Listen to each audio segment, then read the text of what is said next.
Boa noite, gente. Boa noite. Olha só, o professor Flávio já está aí. Cecília, Jonas. Deixa eu ver. Olá, tudo bom, João? Olha ele aí. Tudo bom, professor? Boa E aí, como é noite. que você está? Tudo bem? Me Tudo ouve bem? bem? Todo mundo está me ouvindo bem? Deixa o pessoal dar um ok aí sobre o áudio. João, como vai, grande João? Parece que sim. Deixa eu ver. Tem mensagem aqui, parece que nos ouvem bem. Excelente. Seja Como vai, professor? tudo ótimo, tudo bom. Sejam todos muito bem-vindos, né, para esse nosso bate-papo. Com muita alegria que eu recebi o convite do João. Acho que é muito louvável alguém que está disposto a discutir direito processual e tecnologias numa sexta-noite. Isso é quase um desvio de caráter, João. E eu fico sinceramente muito feliz por você ter aceito o convite e estar aqui disponibilizando 1 hora da sua noite de sexta com esse debate, para tratar com a gente um pouco sobre esse tema. Estou vendo Não, aqui o isso não pessoal é. da. Isso na realidade não é um convite, isso é uma intimação. Eu acho que quando os meus orientandos me chamam, eu tenho o dever de responder prontamente. Isso vale para você, isso vale para todos os orientandos. Inclusive, a Bárbara está aí. Eu já vi que ela tá aqui nos vendo. Excelente. Eu tenho dó da Bárbara por ter aceito o desafio do tema de dissertação que ela se propôs enfrentar. Olha só, gente, para todos que nos ouvem, eu acredito que já não faz talvez nem mais sentido essa apresentação, todo mundo sabe quem é o professor Flávio Pedron, mas até por uma questão de tentar manter a formalidade, o professor Flávio Pedron é doutor e mestre pela UFMG, ele é professor do mestrado da UniFG, da graduação em Direito da PUC Minas, do IBMEC, é autor de algumas obras de teoria geral do processo, a teoria do direito contemporâneo, mutação constitucional na crise do positivismo jurídico, que foi durante muito tempo meu livro de cabeceira, né? Agora é a teoria do direito contemporâneo, mas a gente continua com esses livros. E foi para minha felicidade por um golpe do destino, foi não, né? Ele foi o meu orientador do mestrado, mas ele é o meu orientador, a quem eu tenho a petulância de chamar de painho. E talvez há 10, 15 dias, a gente estava conversando, nós, inclusive, ia me esquecendo, o professor Flávio é também o coordenador do CAJU, né, que é o Centro de Estudos de Acesso à Justiça da UniFG, ele coordena junto com a professora Ângela, e tivemos uma discussão sobre esse tema no CAJU na penúltima reunião, e aí talvez há 10, 12 dias nós tenhamos conversado e alinhado essa participação de hoje, né? Exatamente, João. Eu acho que quem não conhece, vale a pena conhecer o trabalho e a produção que o Caju vem desenvolvendo dentro da UniFG. Ou seja, é um programa de pesquisa preocupado em repensar as ideias de acesso à justiça, principalmente dentro das realidades do sertão. Ou seja, acima de tudo, né, trabalhar uma perspectiva de que o acesso à justiça ele não pode ser reduzido a uma perspectiva meramente quantitativa ou, vamos colocar aqui, estatística. Né? Acesso à justiça não é ter oportunidade de ingressar com a sua petição inicial. Acesso à justiça é ter o seu processo levado a sério, em todos os instantes, em todas as instâncias pelo Poder Judiciário. Ou seja, é zelar aqui por um contraditório participativo, por um respeito às iguais oportunidades processuais e, acima de tudo, né, há um dever de fundamentação, que é algo que nos parece ainda tão distantes, infelizmente. Sim, e essa, inclusive, professor, na minha programação mental, era exatamente talvez a última das provocações que eu lhe faria hoje, em relação a efetivo acesso à justiça com as novas tecnologias, né? E aí, sobretudo, pensando naquela perspectiva do, do tribunal online, né, das cortes online, do SUSCRE, e talvez nessa perspectiva de introdução de tecnologias e levar quanto mais tecnologia, né, uma visão de que quanto mais tecnologia eu levo, mais acesso ao judiciário, mais eu facilito o acesso ao judiciário, eu tenho que pensar para quem eu estou levando essa tecnologia, quem é esse indivíduo, quem é essa parte, qual que é justamente o perfil desse jurisdicionado que nós estamos objetivando, né, nesse momento. Mas antes disso,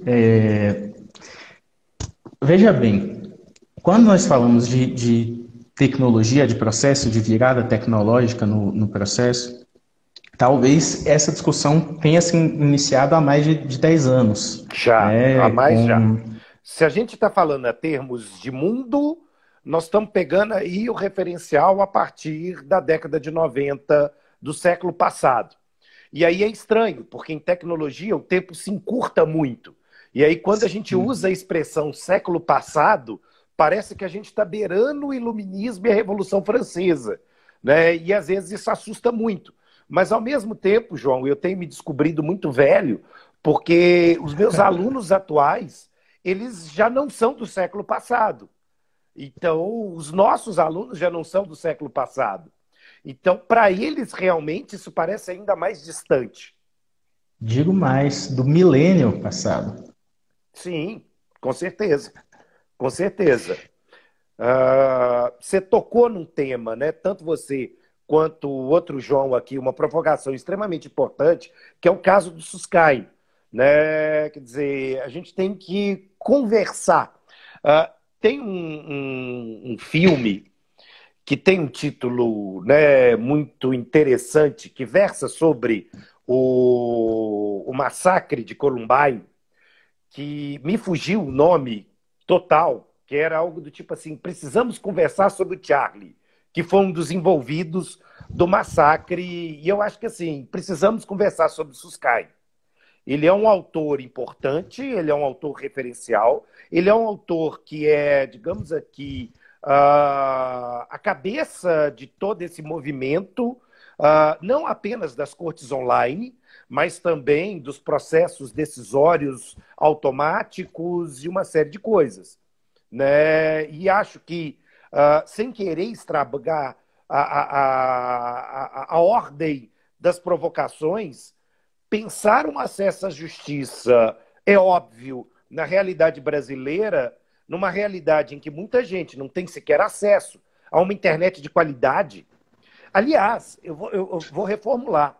Né? Nós não temos acesso a uma internet de qualidade. Como realmente ela pode ser disponibilizada em outros países. Né? Fazendo ontem, por exemplo, uma live com o professor Rodrigo Mazei, que eu tenho absoluta certeza que tem a melhor qualidade em termos de internet disponibilizada, e eu já não tenho, por uma opção paradoxalmente louca, porque se eu morasse do outro lado da rua, eu tinha fibra ótica. Mas eu moro de um lado que eu não tenho. Tá? É simplesmente o limite da rua. Ou seja, a minha provedora, ela me diz, olha, sinto muito, mas a sua rua é atendida por fibra ótica do lado da esquerda. Do lado da direita, não. sinto muito, então a gente só consegue te oferecer um valor de conectividade de dados, tá? O que é paradoxal. O que é paradoxal, porque você pensa o Sim. seguinte, poxa, termina de fazer o cabeamento do lado de cá. E a provedora diz, não há demanda, só você quer internet de alta velocidade deste lado da rua. Quer dizer, é um apartheid social estabelecido por quem tem ou não tem conexão à internet. Né? E realmente, quer dizer, a conexão que eu tenho, depois que eu mudei para essa casa, diferente do que eu tinha no apartamento, eu tinha no apartamento uma conexão 3 vezes maior. Ou seja, a minha banda era 3 vezes maior. E a gente tem que se virar com o que tem. E isso é muito sério. Né? Isso é muito sério. Porque eu te digo mais, por exemplo. O meu escritório ele fica num dos melhores pontos de Belo Horizonte. Mas o meu prédio ele só é servido com tecnologia de alta velocidade cabeada com fibra ótica por uma única provedora. Tudo bem que elas estão sendo fagocitadas entre si e, consequentemente, há uma reunião cada vez maior do número vamos dizer, de contratos na mão de um número menor de provedoras. Mas fibra ótica, eu tenho uma única empresa que me fornece esse serviço. Então, quer dizer, olha como é que a coisa chega num nível realmente excludente. Ora, se a gente pega os dados, nós temos ainda uma exclusão digital absurdamente grande na população brasileira.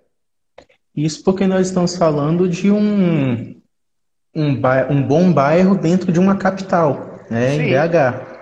Agora imagina isso, esse tipo de problematização transportado de Belo Horizonte para Riacho de Santana, no interior da Bahia. Exatamente.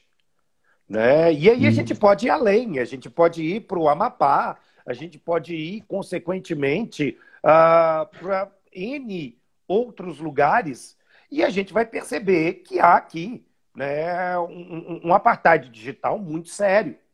A proposta dos tribunais online ela é muito bonita, ela é muito poética, se ela não ocultasse uma perversidade.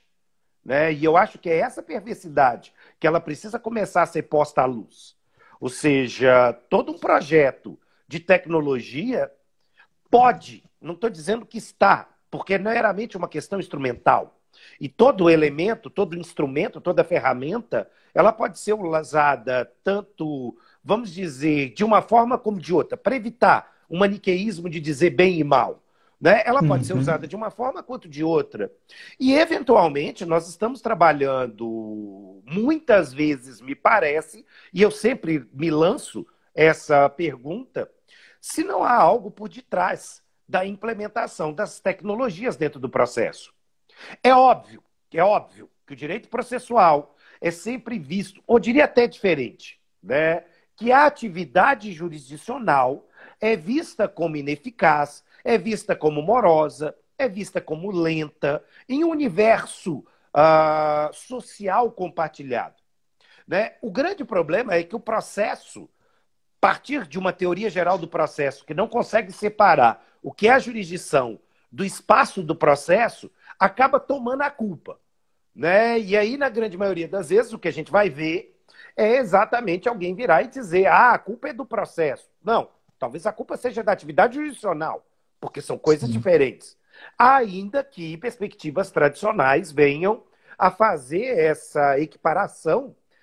Já vai aí mais de uma década que eu, professor de Hélio, professor Alexandre Bahia, o professor Humberto Teodoro, e diversos nomes, né? Aí o seu voinho, o meu painho, Marcelo Catoni, vem fazendo a diferença em separar uma coisa da outra.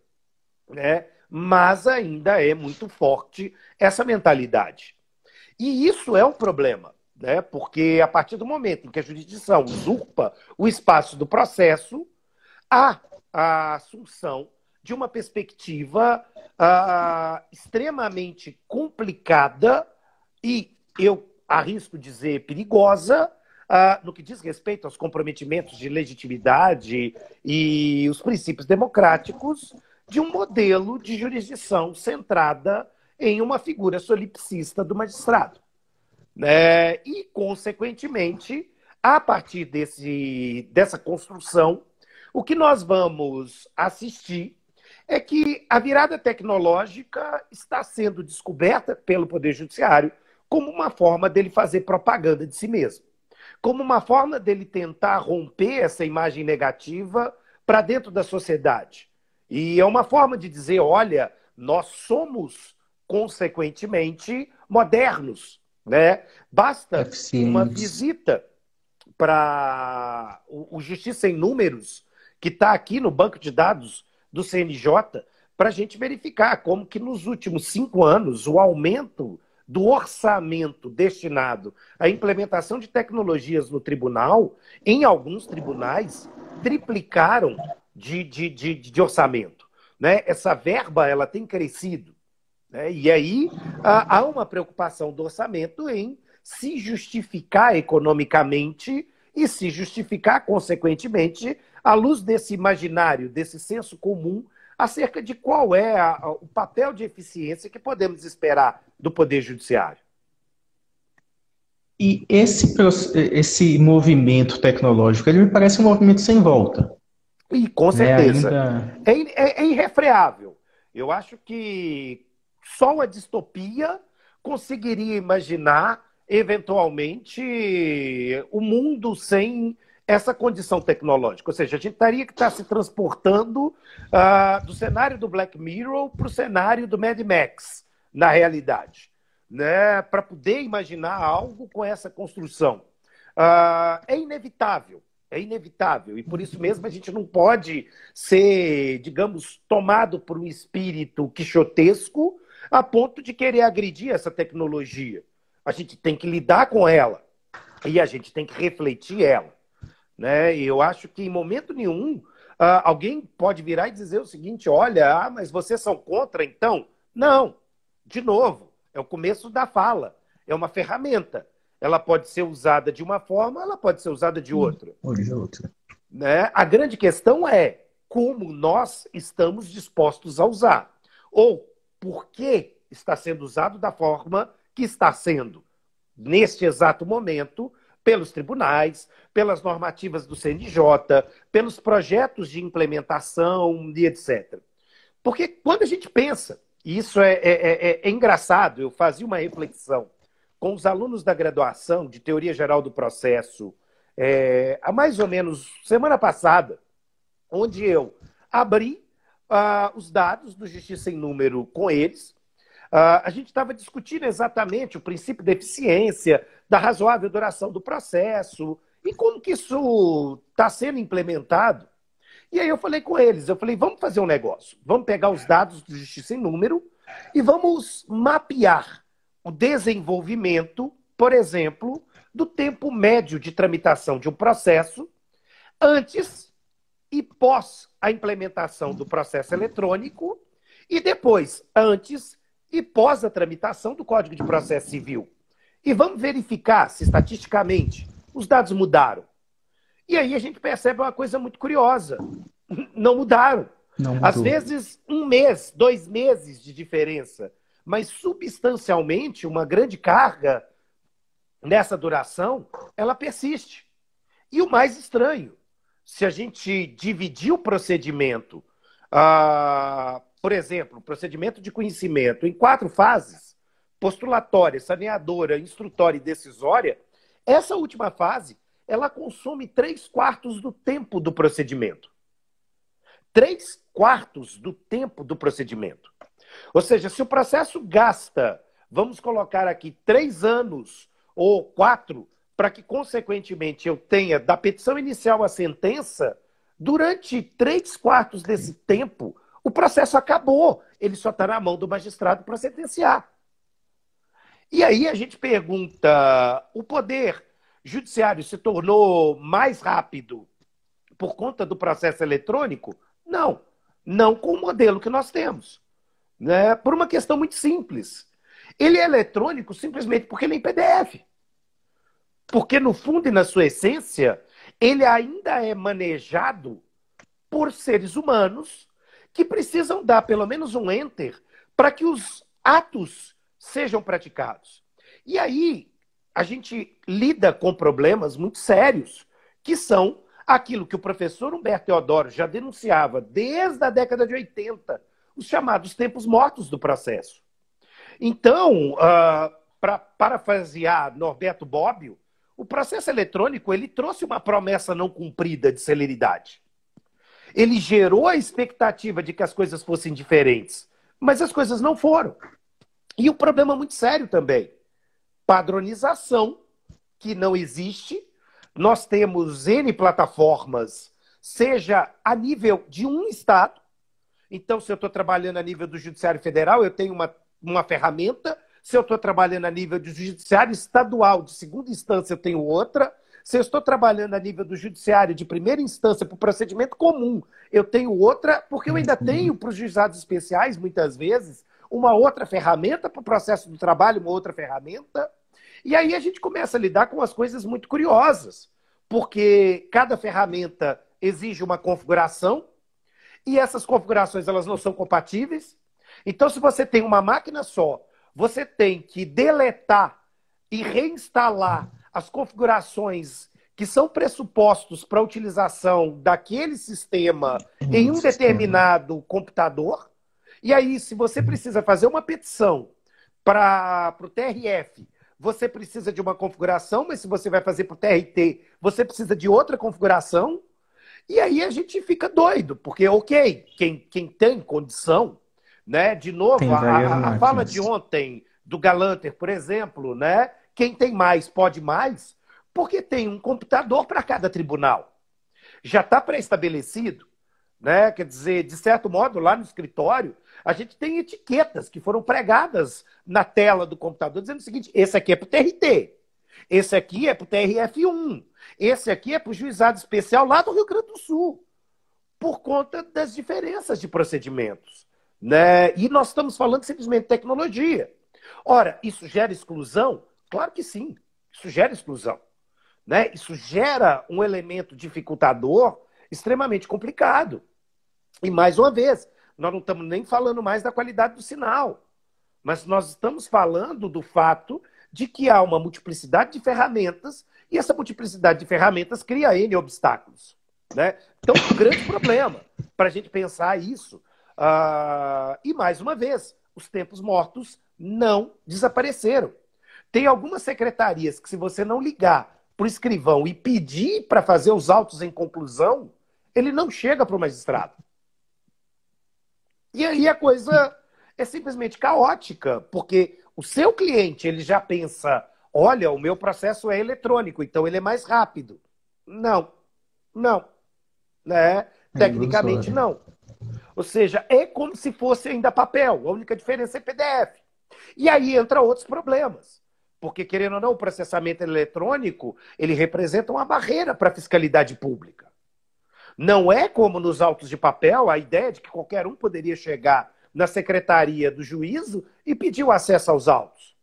Então, há um universo de obstáculos que vão fazer com que a gente tenha dificuldades de acesso. Por exemplo, nós tivemos o caso no escritório, em que se tratava de uma interdição, em que, na realidade, os filhos do interditando excluíram, deixaram de contar para o magistrado de que ele tinha uma esposa e que, a princípio, né, possivelmente seria ela a pessoa adequada para receber a curatela. Então, resultado, ela teve que intervir no processo. Mas o procedimento é um procedimento com restrição de publicidade. Então, mesmo você tendo o número, você joga o número no PJE e não aparece os autos. Você precisa de um acesso através do servidor que te habilite para que o número possa aparecer. Bom, numa situação como essa, tá? E uma situação grave, e eu não estou nem colocando o contexto da pandemia, para ainda dar um tempero maior aqui, né? Foram gastos 2 semanas. Foram gastos 2 semanas, em que essa senhora, por exemplo, estava com a conta bloqueada, sem conseguir fazer movimentação nenhuma, e tendo que diligenciar para a subsistência dela e do interditando. Né? Quer dizer, olha o tamanho do problema. Olha o tamanho das dificuldades que estão sendo postas e criadas a partir da figura do processo digital. Né? Então, já dificulta um pouco mais. Essa é uma dificuldade que se põe, digamos assim, no dos primeiros degraus do que seria a tecnologia para dentro do processo. Né? Porque a gente ainda nem está tratando de automação, nem está tratando de transformação do processo. É o arroz com feijão. Ou seja, a gente não está nem trabalhando com a discussão um pouco mais complicada ainda. Né? A gente pode caminhar para ela, mas a gente vai ver que exatamente nesse contexto o cenário é muito adverso. O cenário é muito adverso. E aí tem um universo de coisas que a gente precisa levar em conta. Né? À medida que a gente vai trabalhando com a psicologia comportamental, por exemplo, como eu venho estudando, a gente vai descobrindo que há uma resistência muito forte nas pessoas com relação à tecnologia. Talvez a geração da minha filha possa ser diferente. Né? Me surpreende a facilidade com que ela, com quase 1 ano e meio, ela tem uma capacidade de entender o que é uma tela touchscreen e uma série de outras coisas. Né? Ela tem fissura por tecnologia. A gente tenta driblar e evitar, mas a gente já percebeu que isso é impossível de ser feito. Né? É impossível. Ou seja, a gente quer evitar a superexposição, mas a exposição, isso é inarredável. E essa resistência, ela advém também talvez de um medo, de um receio que a inovação, as tecnologias dentro do âmbito processual possam acabar substituindo o advogado, né? Acabando com a existência da... Pois é, e aí a gente chega num ponto muito curioso, né? Que aí a gente começa, por exemplo, a caminhar para as questões envolvendo automação. Talvez sim, e isso é muito curioso, quer dizer, eu tenho visto, experimentado e testado tecnologias e visto que, de fato, né, há a possibilidade de, em algum momento, a máquina realizar substituições. Bom, primeiro, né, sempre que a gente fala em tecnologia, como existem na física as leis de Newton, na tecnologia existe um negócio muito interessante chamado as leis de Clarke, elaboradas por Arthur C. Clarke, romantista literato, né? Escreveu 2001, Odisseia no Espaço, e entre outras obras de ficção científica e tecnologia. E o Clarke tem as suas leis, né? Onde uma delas, ele exatamente diz o seguinte: por mais tarimbado e catedrático que seja um professor, se ele diz que a tecnologia não dá conta de fazer uma coisa, ele está absolutamente errado. É só uma questão de tempo. E nada mais. É só uma questão de tempo. Então, quer dizer, se a gente diz, não, é impossível que pessoas sejam substituídas por máquinas. Gente, nós estamos lidando com carro autômato da Google. Né? Então, quer dizer, é possível. É possível. Mas o grande ponto é, ainda não. E aí também se envolve em definir qual é o profissional que vai ser substituído e qual não vai. Sim. Né? Infelizmente, aquele que lida com um massivo irrefletido e realmente automático, há condições e possibilidades de caminharmos para essa substituição. Isso é inegável. Né? Por isso eu chamo tanto a atenção dos meus alunos para pensar, né, como é que nós vamos lidar com essa tecnologia. Ou seja, como é que nós vamos nos preparar enquanto profissionais para lidar com essa tecnologia? O próprio processo judicial, o próprio processo eletrônico, ele já acabou substituindo pelo menos uma fatia desse mercado de advocacia de massa, né? Aquela fatia de protocolo, de extração de cópia, de processo. Imagina, então, os efeitos de uma efetiva automação.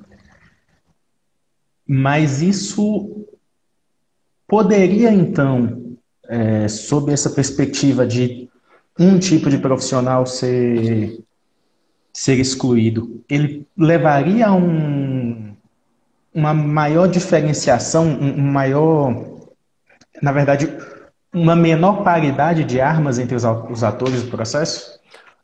João, aqui a gente entra num ponto, né, extremamente complicado, extremamente delicado, que é o fato, né, de que, novamente, para voltar na expressão do Galanter, os repeat players, eles têm condição de se armar tecnologicamente com uma rapidez muito maior e com um aparato tecnológico muito maior.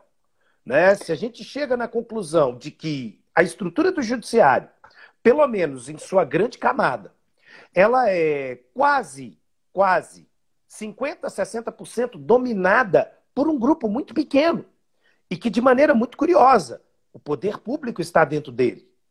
Né? Nós estamos falando da Procuradoria da Fazenda Nacional, nós estamos falando do INSS, nós estamos falando, por exemplo, dos fiscos municipais, como, por exemplo, o fisco do Estado de São Paulo, ou de São Paulo, município. Né? Nós estamos falando de determinados bancos, né? As empresas prestadoras de serviço telefônico, de internet, planos de saúde, eles são eminentemente os principais players repetitivos. E eles têm condição, eles têm aqui elemento econômico que possa permitir, consequentemente, esse armamento tecnológico. Né? Eles têm como gastar, por exemplo, até por uma questão muito simples, João. Às vezes a questão tecnológica, ela parece muito mágica, mas nada mais é do que gerenciamento de informação. É a fala que, por exemplo, o João acabou de comentar aqui embaixo. É uma questão de gerenciamento de dados. Se eu sou um player que tem milhares de processos, eu tenho um banco de dados que eu posso trabalhar e minerar e retirar desse banco de dados um universo de informações extremamente importantes. E, em determinados aspectos, até fazer alguns inícios de análise preditiva. Me parecia fantástico, mas quando eu estava na graduação, eu tinha um professor, o decano da faculdade de Direito, diga-se de passagem, o decano da faculdade de Direito, que tinha uma estrutura de advocacia fenomenal aqui em Minas, e esse sujeito, ele já fazia esse banco de dados. Exato, ele já fazia jurimetria, João. Ele já tinha ali, em fichinhas, consequentemente, essa informação mais ou menos mapeada. Então, ele conseguia mais ou menos identificar as principais decisões tomadas por uma vara, por um relator em uma Câmara, e já preparar o argumento dele em cima dessa perspectiva. Né? Isso já era feito. Mas era feito por quem tinha condição de fazê-lo.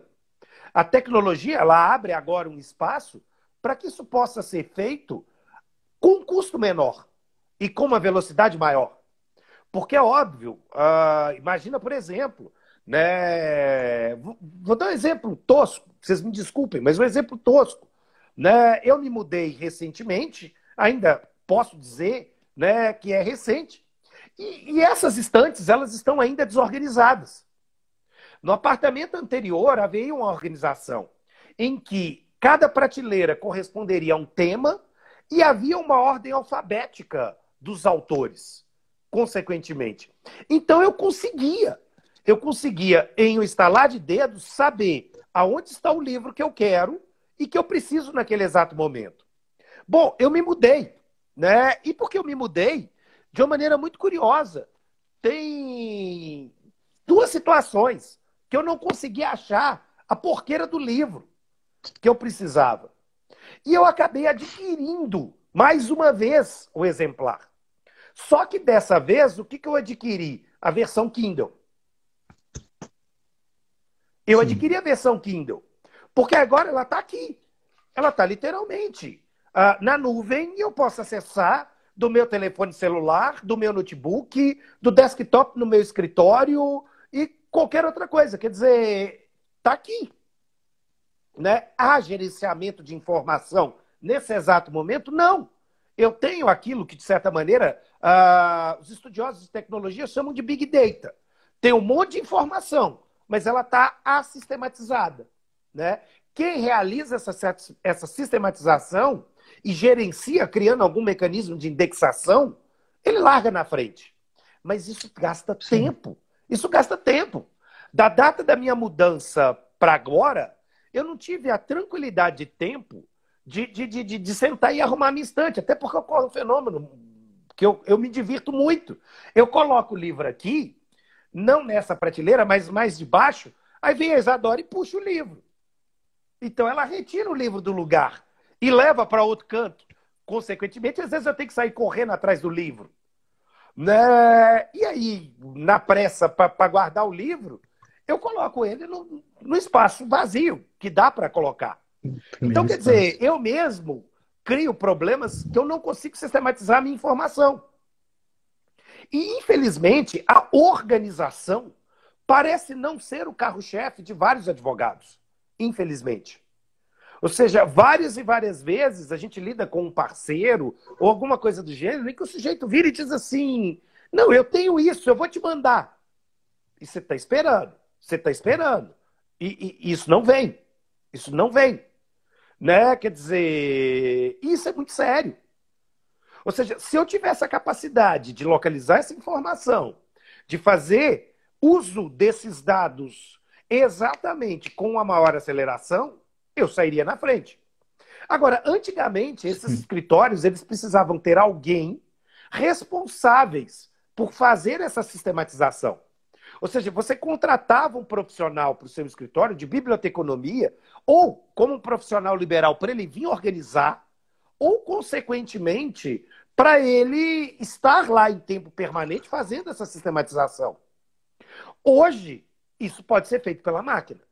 Ou seja, há uma capacidade de leitura dos seus dados, se eles estiverem em versão digital pesquisável, e a própria máquina ela já começa a fazer essas sugestões. Num primeiro momento, é caro, e quem tem mais uma vez, a fala do Galanter sai na frente. Ele acaba podendo mais. Ele acaba podendo trazer mais coisas. E a desorganização ela é tão curiosa, né? Ou talvez os advogados pensem que eles não precisam ser organizados. Isso vale, por exemplo, para um banco de dados de organização de decisões, consequentemente. Né? Não são raros você encontrar ex-adversos, por exemplo, fazendo menções a determinados julgados anteriores, por exemplo, a legislação revogada. O Código de Processo Civil de 2015, ou eventualmente o Código Civil, ou alguma coisa, por exemplo. Né? E aí você vai olhar e diz o seguinte: mas, meu amigo, o grande problema desse precedente, ou desse julgado que você está trazendo, é que toda a raça desse acidente foi construída sobre uma base normativa já substituída. Então é óbvio, se o precedente ele é desatualizado, consequentemente ele perde a sua força argumentativa. E o sujeito olha para você com a cara meio assustada, tipo assim: pô, mas você foi conferir? Eu fui conferir exatamente cada caso que eventual ex-adverso está levantando, até para novamente usar isso como munição e falar: cara, você está meio perdido. Né? Você está meio perdido nessa discussão. Mas a organização não é o ponto forte. E isso é muito sério. Em tudo, João, em tudo, consequentemente. Porque nós, advogados, não somos treinados para sermos organizados. Né? Isso me leva, por exemplo, a uma situação que eu estava comentando outro dia com um cliente, e que ele ficou um tanto quanto estarrecido, que é o fato de nós termos uma gestora dentro do escritório. Ou seja, eu tenho alguém que está ali para organizar o escritório. Porque se eu tiver que ficar preocupado com o pagamento de contas e outras coisas, você fica doido. E você não consegue ter a paz de centralizar seu raciocínio naquilo que precisa realmente ser centralizado. Né? Mas, mais uma vez, isso tem custo? Sim, isso tem custo. E aí a gente precisa sempre pensar a ideia do custo-benefício. Agora, desculpa te cortar, não, pode falar. À vontade, à vontade. Quando a gente pensa que essa informação ela está, em grande parte, toda quase toda disponibilizada online, o próximo passo agora é criar mecanismos de sistematização, né? E aí começar a pensar como é que nós vamos utilizar essas informações. Talvez o grande problema, né, é que a tecnologia ela não nos mostra a pobreza da informação, mas elas nos soterram exatamente pela quantidade absurda de informação que nós temos, né? Exato. A padronização trazida, por exemplo, por uma inteligência artificial, João, ela é perigosa. Eu dei aula, né, por um breve período numa faculdade de Direito aqui da região metropolitana de Belo Horizonte, onde eu achei muito estranho uma prática, né? Uma prática que eles têm. Eu fui contratado, uma ex-aluna minha, na realidade uma ex-orientanda, assumiu a coordenação da faculdade e me convidou durante 2 anos para aceitar uma disciplina naquela faculdade. E eu falei, ok, eu vou lecionar, aceito o seu convite, vai ser muito bacana. E passou o primeiro mês, entramos no segundo mês, eu marquei provas com os alunos e quando eu elaborei a minha prova e encaminhei para a secretaria para impressão, a secretaria me devolveu com um e-mail dizendo o seguinte, professor, aqui é diferente, o senhor é novato, então o senhor não sabe, o senhor não precisa elaborar prova. Nós temos um sistema, um banco de questões, o senhor só precisa dizer quais são os temas que você quer que abordemos e o banco de questões fará uma prova randomizada para os seus alunos.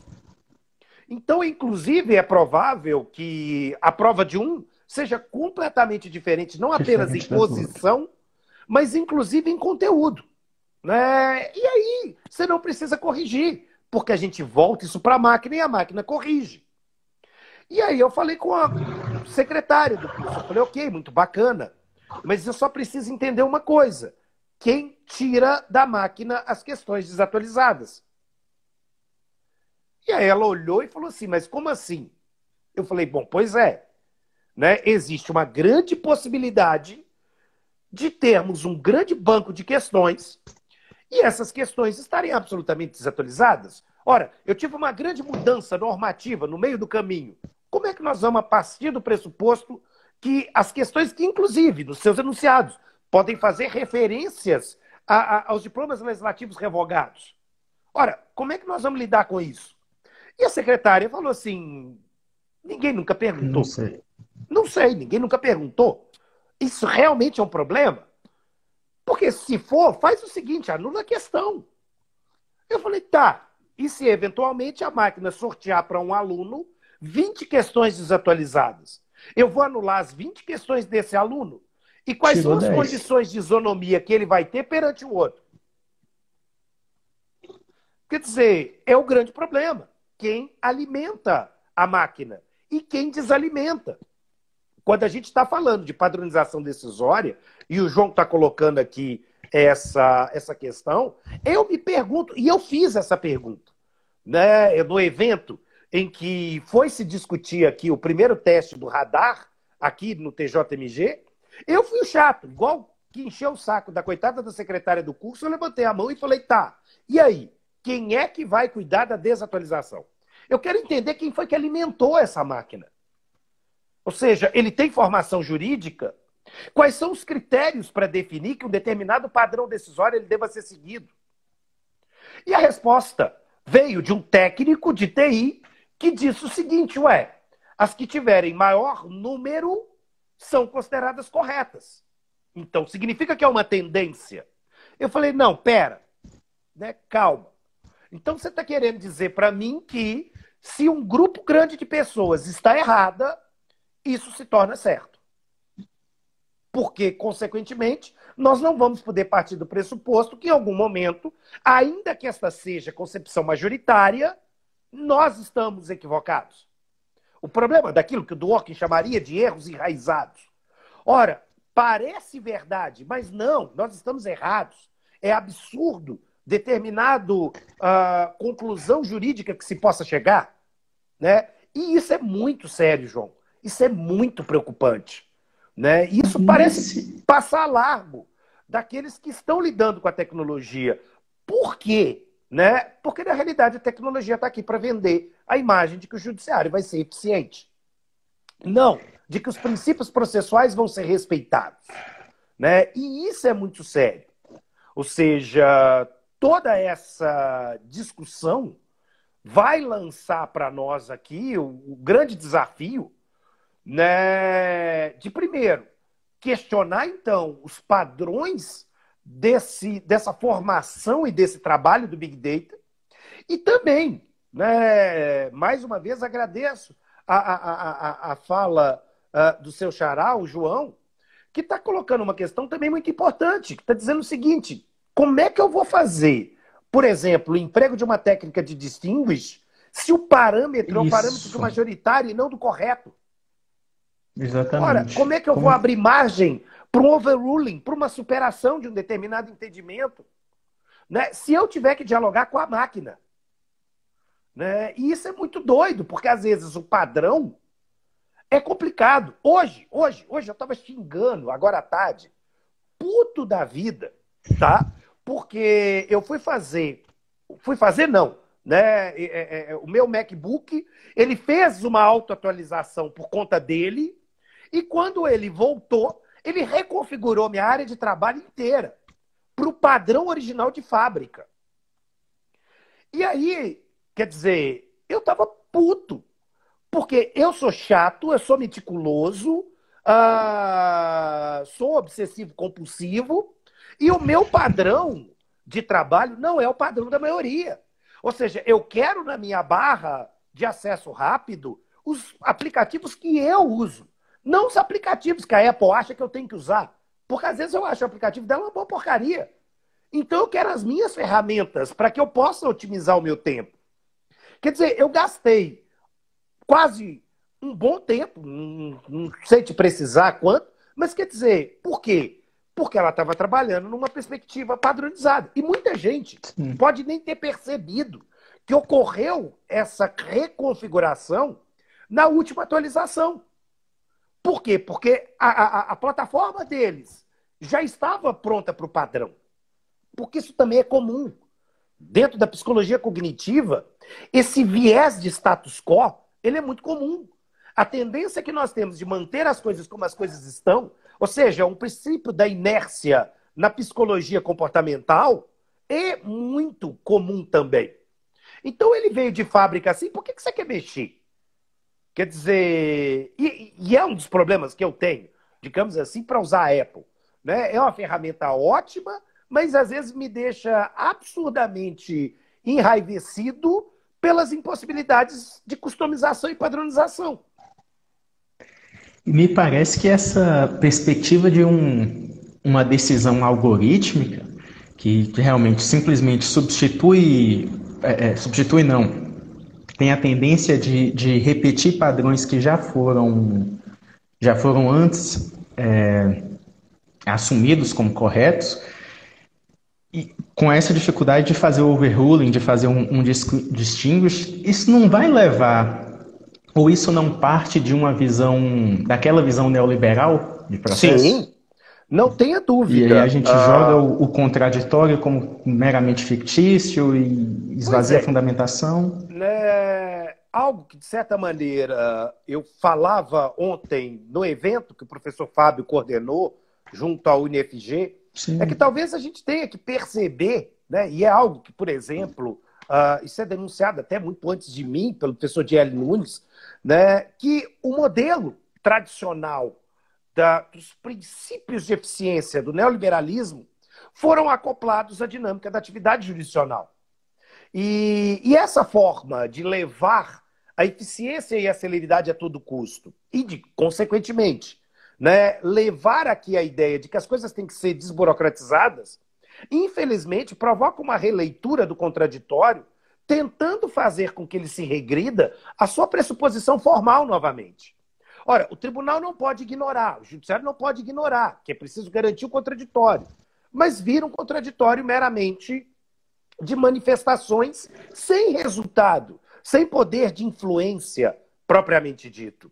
o que é algo extremamente perigoso. Ou seja, eu quero buscar uma ideia de eficiência quantitativa, que é numérica, que é estatística. Então, essa inteligência artificial ela é boa se ela puder julgar o maior número possível de casos, sem que a gente pense se realmente essas decisões são corretas ou não. Se essas decisões, inclusive, elas são recebidas pela próxima instância ou não, porque isso pode gerar um risco muito grande. Vamos colocar aqui, de um padrão de decisões serem tomadas, para que daqui a pouco, na próxima instância, tudo isso seja julgado por baixo, né? Seja um castelo de cartas, que vai ser derrubado por conta de problemas da qualidade e problemas de desobediência de princípios processuais fundamentais, por um outro lado, né? Então, infelizmente, a sociedade vê de maneira muito negativa o processo e acha que o processo é burocracia e que, no fim, a culpa da ausência de celeridade é do processo e não da atividade jurisdicional, mais uma vez, né? E isso é muito complicado. E aí a gente entra nesse círculo vicioso. Quer dizer, a gente vai lidar aí com técnicas de padronização decisória, onde a confiabilidade de quem informou e ensinou a máquina é complicada. Há outros problemas tão graves quantos, né? Mas, de certa maneira, um viés algoritmo, como a expressão muito utilizada pelo professor Dielli, que eu endosso aqui, como um grande problema, né, dos vieses cognitivos através do sistema de programação. É um trabalho que, por exemplo, a professora Catherine O'Neill ela denuncia numa obra genial chamada Weapons of Math Destruction, fazendo trocadilho aqui com as armas de destruição em massa, mas que é um problema. Mas há outros problemas, como, por exemplo, qual é a tecnologia para essa padronização? Ou seja, nós temos vários sistemas para a gente poder trabalhar com a ideia do machine learning. Ou seja, esse aprendizado por máquina, ele pode trabalhar com um sistema chamado rede neural, ele pode trabalhar com um sistema como árvore de decisões. Essas opções implicam em consequências, ou seja, não tem uma que é melhor do que a outra. Eu vou ter perdas, eu vou ter ganhos. E quais são as perdas e os ganhos que nós, enquanto sociedade, estamos dispostos a pagar? Né? Isso não está sendo feito em termos de discussão. Né? Muitas vezes, quando alguém apresenta um sistema, como, por exemplo, o sistema ELIS, no Tribunal de Justiça de Pernambuco, nos levanta uma questão. Tá, qual é a base do algoritmo? Qual é a sua metodologia de funcionamento? Porque qual é o grande problema? Né? Quando a gente lida com rede neural, principalmente, não há como auditar essa decisão. Não há como entender, porque isso é feito por um universo de camadas ocultas dentro da estrutura do algoritmo, porque ele vai valorar determinadas variáveis como mais ou menos confiáveis. A gente não consegue saber como é que a máquina chegou lá. A gente sabe o dado alimentado e a decisão tomada. Exato. Mas não e entende aí, o processo. Vamos pensar novamente num dever constitucional de fundamentação das decisões. Ora, se a decisão ela tem que ser fundamentada, como é que a gente cai? Sim, João está cobertíssimo. Nós estamos ali diante de um universo de opacidade. A gente não vai ver. E, de repente, mas qual é o grande problema? Mais uma vez, essa perspectiva do neoliberalismo ela está mais preocupada com a decisão e o número e o volume dessa decisão e o seu tempo de decisão, e não com, mais uma vez, qual é o resultado. Né? A gente vai mudar. Apesar, por exemplo, o artigo 489 do CPC, no seu parágrafo 1º, ter um inciso preocupado com o problema das chamadas decisões clonadas, né? A gente vai ver novamente a prática de decisões clonadas aqui. Sobre o argumento da utilização de precedentes, mas igualmente complicado, igualmente nefasto. Né? É importante a gente pensar que eu não estou criticando o precedente, ao contrário, eu sou um dos grandes entusiastas da utilização dos precedentes como mecanismo de superação do livre convencimento dos magistrados. Mas, mais uma vez, usar agora a máquina sem que a adequada fundamentação e a adequada argumentação jurídica seja levada a sério é perigoso, né? A grande chance disso gerar para nós a longo prazo, primeiro, problemas do ponto de vista sistêmico-lumaniano. Né? O direito para de dar respostas. O sistema do direito para de cumprir com sua função. E isso pode gerar colapso social. Então, isso é muito preocupante. Né? Isso é muito preocupante. E eu concordo aqui, tem uma fala aqui, acho que do Danilo, né? Quer dizer, nós não temos ainda uma teoria da decisão judicial suficiente. Verdade. Né? Quer dizer, há uma briga para usar, de certa maneira, como parâmetro paradigmático o Código de Processo Civil acerca do que é uma teoria da decisão, e logo depois a gente já vai migrar para uma versão 3.0 da teoria da decisão, sem analisar os bugs da teoria anterior. E que, eventualmente, se esses bugs não são identificados, eles vão ser enxertados na próxima etapa. Né? Isso é grave, João. É muito grave. Perfeito. Professor, infelizmente nós já temos aí 57 minutos. Eu acredito que daqui a 3 minutinhos o Instagram vai cortar ele nos corta a transmissão. E também são quase 9 horas da noite, uma sexta-feira, eu preciso te liberar. Mas eu queria agradecer muito mais uma vez a disponibilidade, esse tempo. É sempre um prazer, exatamente o que o João, meu xará, disse aí. É sempre um prazer, sempre uma satisfação muito grande te ouvir. E mais uma vez, obrigado pelo convite. A gente está agora fechando, eu vou encerrar essa série de lives aqui, porque eu realmente não tenho mais para onde ir. Eu acho que eu cheguei no meu limite. Obrigado mais uma vez. João, muitíssimo obrigado. Se você me permitir, né, já que nosso tempo ele é um tempo curto, né, eu estou fazendo, na semana que vem, 3 eventos onde eu vou estar debatendo com alguns amigos professores essa discussão do direito e da tecnologia. Né? Na terça-feira, o foco é pensar os problemas dos tribunais online, e aí eu vou estar debatendo com meu irmão, professor Dierle Nunes, né, aqui mesmo, pelo sistema do Instagram.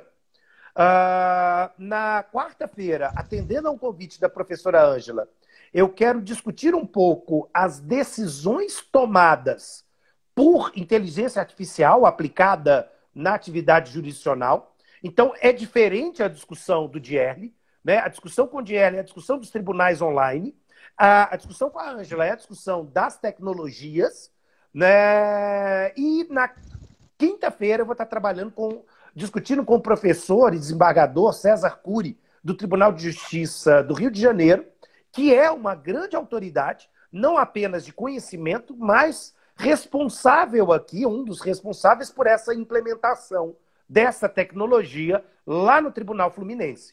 Né? E aí eu quero muito trocar conhecimentos com o César acerca da experiência que o TJ do Rio de Janeiro está vivenciando com isso. Né? E quais são os prognósticos e expectativas daquele tribunal sobre isso. Então, agradeço mais uma vez o convite, agradeço a colaboração e participação de todos que nos ouviram, né? Foi um grande prazer. Fiquem convidados, então, aqui para os próximos eventos, que eu estou sempre divulgando aqui no meu feed do Instagram. Sim, eu vou compartilhar todos também. E fica também a indicação do vídeo, ficou gravada a palestra de ontem no canal do YouTube da UniFG. A palestra sobre os impactos da pandemia na tramitação de processos.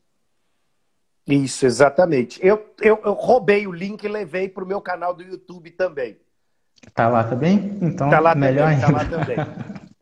Se você me permitir essa live, eu vou levar para lá também.